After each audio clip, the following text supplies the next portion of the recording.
Hi, I'm Tanic Sims 2, but you can call me Tanny, and welcome to the first instalment of the Sims 2 Corruption Chronicles.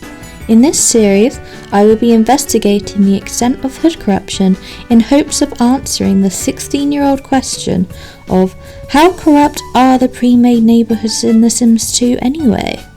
Starting with Pleasantview and most likely ending with the subhoods. So if you've clicked on this video, it probably means you're like me and have a niche sub-interest in The Sims 2 corruption. So you're most likely already aware of corruption on some level, but just in case you're not quite sure what corruption is exactly or what it entails, here is a quick overview. There are two types of corruption that can occur in The Sims 2. The most common is hood corruption, which is what this series will be exploring. Whilst hood corruption is only contained within a single neighbourhood, game corruption affects every hood as well as the entire game as a whole, because this corruption occurs when certain game files are tampered with or otherwise become corrupt. As a result, game corruption is a lot more dangerous and requires a full reinstall of The Sims 2 to fix. This type of corruption is usually caused by messing with the objects.package files in the program files. These files not only store information about the objects in the game, but are also home to universal NPCs such as the Grim Reaper, Mrs. Crumplebottom, and the Therapist, among others. The game treats them as objects rather than Sims, and they appear in every single neighbourhood, hence why they are known as universal NPCs, thus corrupting all neighbourhoods if, for example, added to households, including any new hoods created after the damage is done. As such, interacting with these NPCs outside of what the game allows is extremely unsafe because it corrupts the objects.package files. It is therefore highly recommended that you keep backups of these files and, or, most importantly, set the files to read only. This way the game cannot modify them, but can still access them. Game corruption may be more harmful, but it is totally preventable as long as you take the aforementioned guidance. Neighbourhood corruption, on the other hand, is a little more complicated. This definition by Scribble Goddess over on the Sims forum sums hood corruption up best. Neighbourhood corruption usually happens when a sim or lot that is unique to a specific neighbourhood, usually a playable or townie, has sim data that isn't properly assigned or contained. Sim data comes in many types, relationships, memories, and DNA. Because hood corruption mostly relates to missing or incorrectly assigned data, actions such as moving occupied or even previously occupied lots into the lots and houses bin, or deleting sims or gravestones, even if they were freshly out of CAS and had never met anyone else in the neighbourhood, will lead to hood corruption. I don't want to go into depth about how or why in this video, but if anyone would be interested, I could make a follow-up video instead. For now though, just know it's bad. Note how the features I just mentioned were included with the base game and just never fixed or patched even when the Sims community discovered the flaws for themselves. We may now have more knowledge about hood corruption and its many causes, symptoms and prognoses, but it seems that, during the production of The Sims 2, Maxis may not have known or fully understood the ramifications of some actions they may have done while developing the base game hoods. It's possible that, due to deadlines, the game simply wasn't playtested long enough. The Sims 2 was incredibly advanced for its time, and perhaps even a little too ambitious. The base game alone consists of 1 million lines of code, ultimately meaning that there are 3 constants in life: birth, death, and The Sims 2 tangling itself up in its own spaghetti coding. You may have heard that all the Maxis hoods ship with corruption already, and that, if you would like to play them, it is recommended you download a clean version. However, you may be wondering just how corrupted those hoods are. Why should you use clean templates to fix a mess you didn't even make? What exactly is so messed up about each hood? This series hopes to answer those questions. Let's start with Pleasantview, the first in the holy trinity of pre-made neighbourhoods shipped with the base game.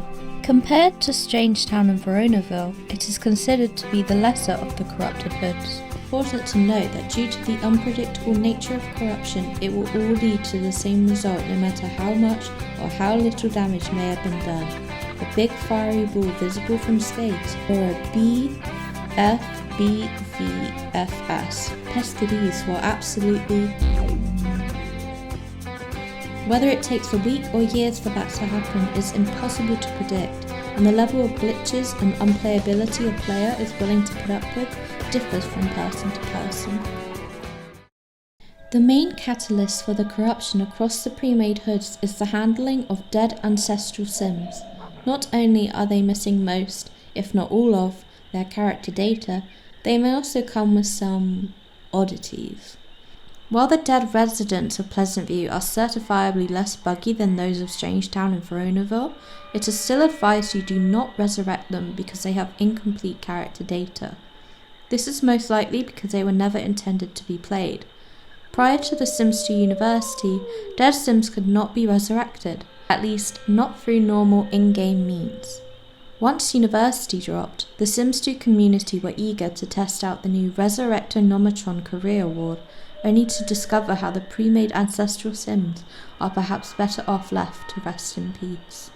It is worth noting though that without the use of third-party programs such as SimPE, most of the dead Sims in Pleasantview cannot be resurrected or played with anyway. Additionally, aside from the graveyard in Goth Manor, Michael Bachelor's urn in the Caliente condo, and Darlene Dreamer's grave under the willow tree in the Dreamer household's backyard, the majority of the ancestral Sims graves are missing. This is because they were simply given death tokens in development rather than being killed off properly. Since they're technically not completely dead, this is also why they can't be resurrected normally.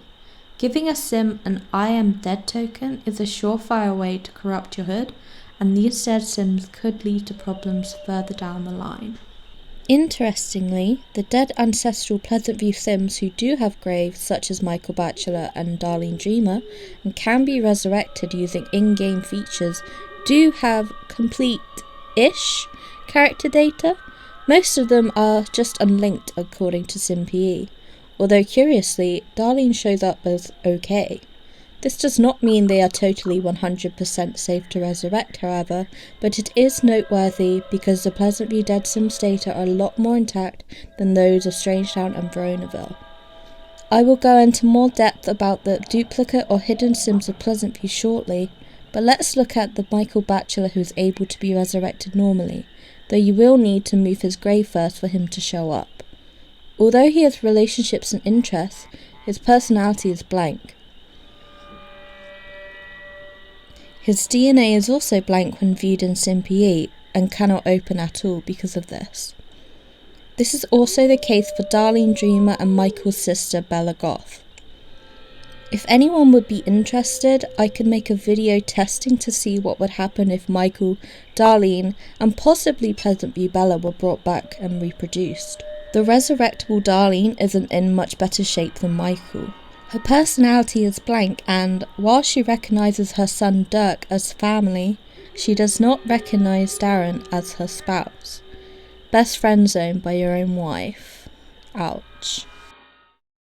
Something extremely odd about Pleasantview is the number of hidden or duplicate Sims. These Sims can be found in SimPE, but not in the neighbourhood. Though this is not unique to Pleasantview, as Strangetown also has a hidden nervous subject, and some subhoods have hidden and very broken townies.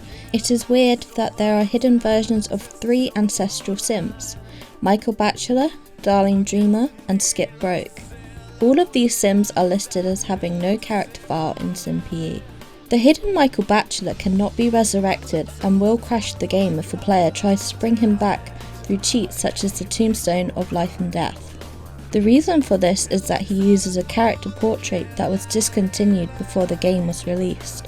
Weirdly, this Michael Bachelor was created before his resurrectable counterpart, and has relationships with other Sims in the neighbourhood, including Jeff and Diane Pleasant, Daniel and Jennifer's deceased parents, and the Crumplebottoms, plus he even has a high relationship with Nina Caliente.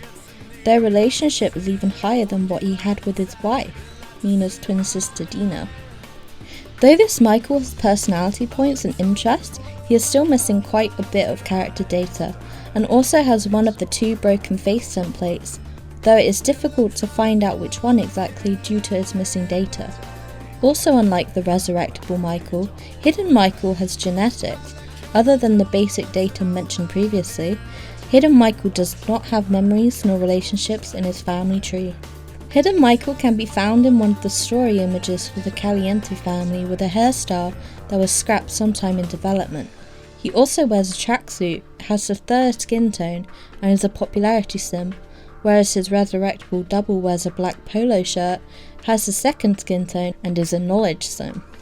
Much like how the Hidden Michael Bachelor was actually created first, the Hidden Darlene Dreamer was made with the rest of the Dreamer household, whereas the resurrectable version was created later. Because Maxis creates living Sims before their deceased ancestors, it is possible that this Darlene was intended to be playable.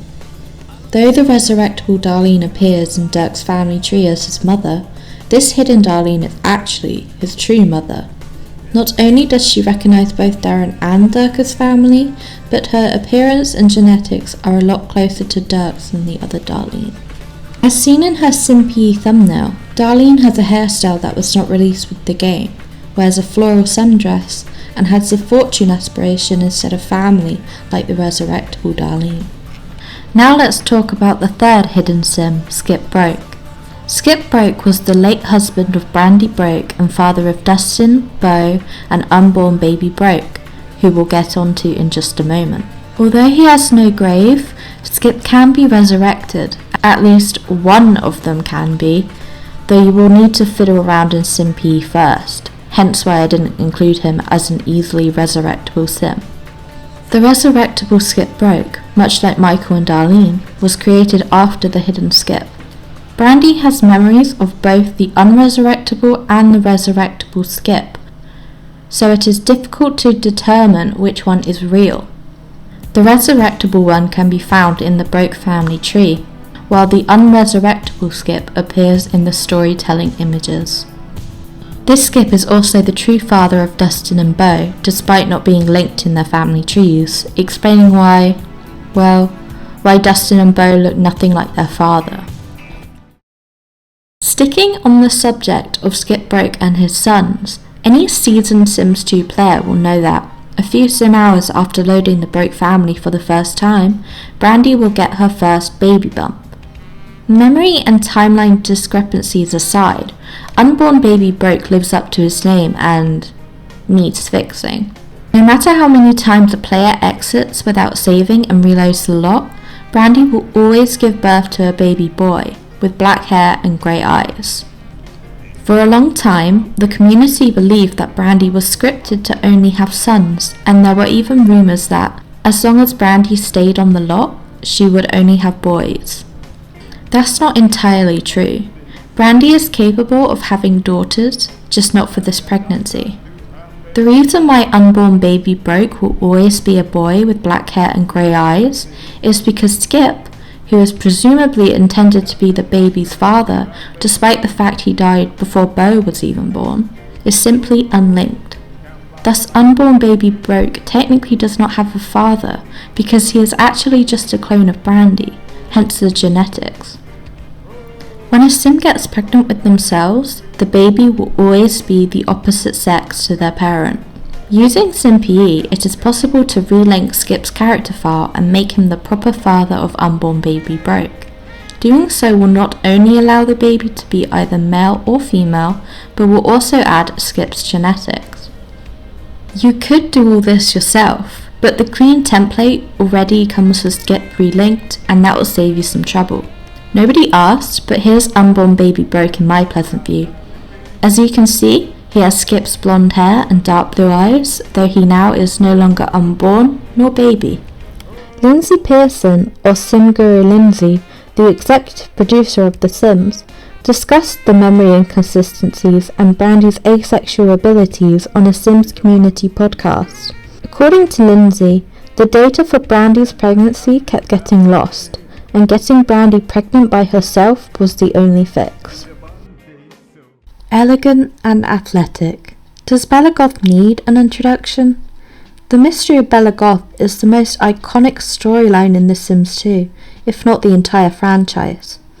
While the in-game lore suggests Bella was abducted by aliens and possibly dropped in Strangetown, the reason why she's really missing in-game is because she has a dead token.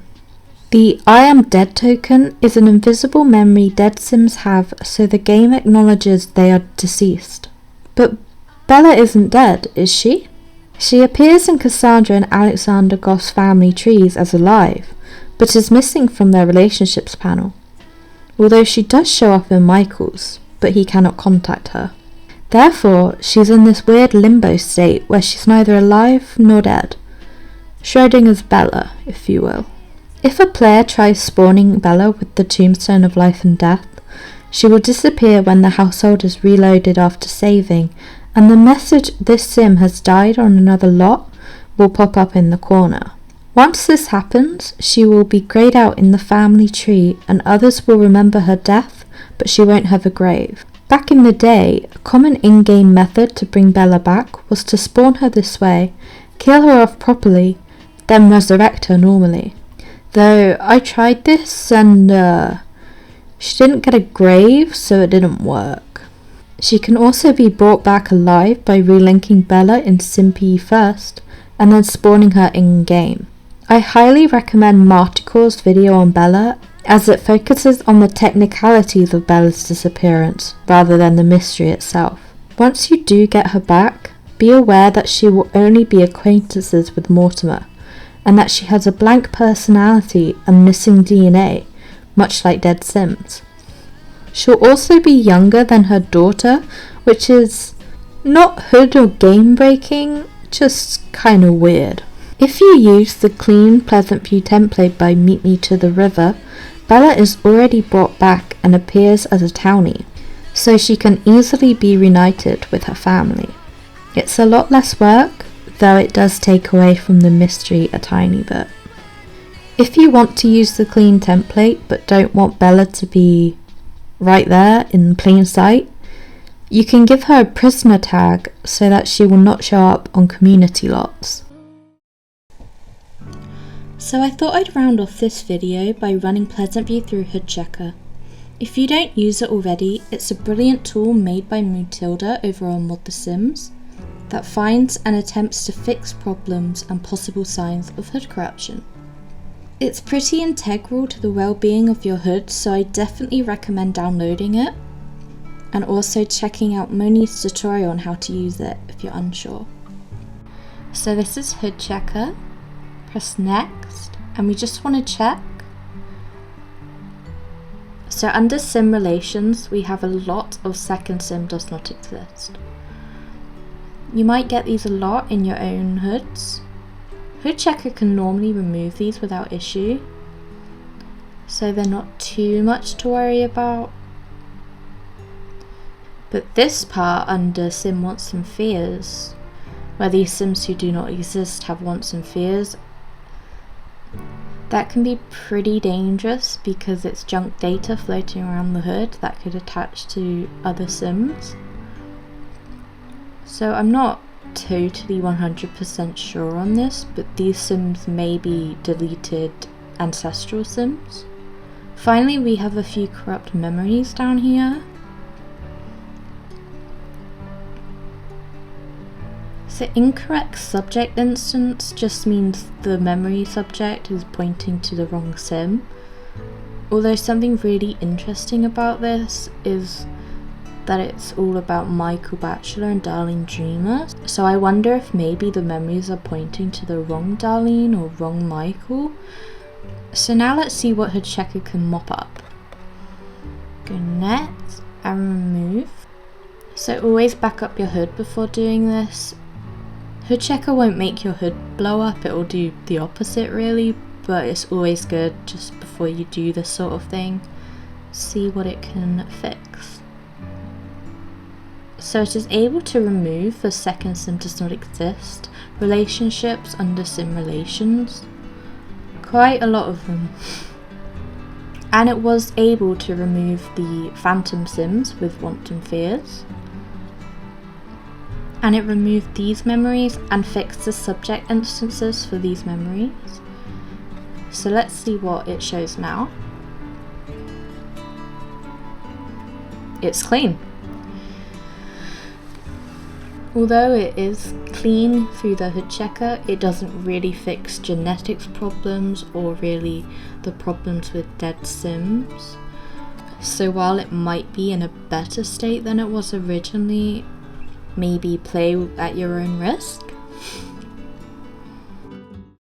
So, should you play the Pleasantview that is shipped with the base game?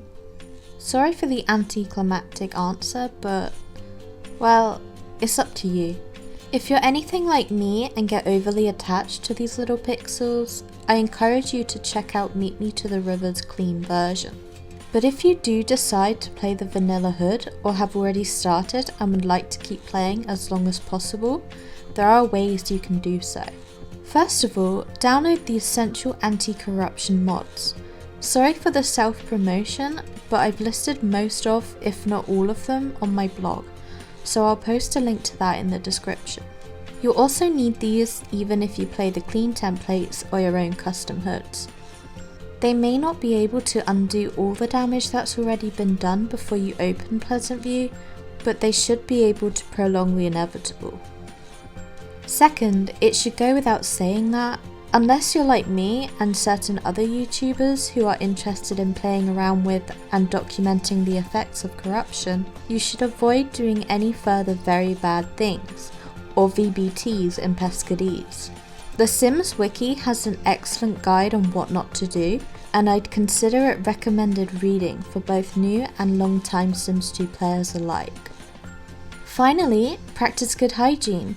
Back up your hood regularly, and utilise fan-made programs such as the hood checker to check for and remove any potential issues before they blow your hood up in a, you guessed it, big fiery ball visible from space.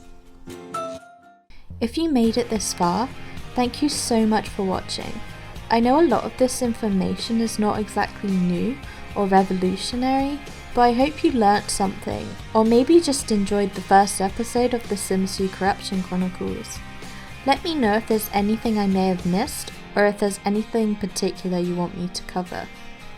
Next up will be Strangetown, which I imagine will take a lot of time considering its reputation as the most corrupted premade hood.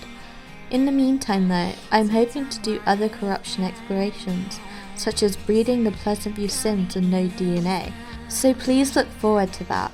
I'm also hoping to upload playthroughs of custom hoods I find on Mod The Sims, and my own Pleasantview. I hope I'll see you on those videos too. But for now though, please stay safe, be good, and most of all, happy simming!